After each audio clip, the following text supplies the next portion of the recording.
பார்க்க பார்க்க ஆனந்தம், பறவை போல உல்லாசம், வேலையின்றி யாரும் இல்லை எங்கும் சந்தோஷம். வெறும் பேச்சு வெட்டி கூட்டம் ஏதுமில்லை இந்த ஊரில்.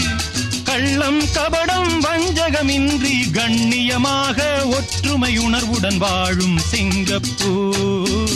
அக்கரை சீமை அழகினிலே மனமாட கண்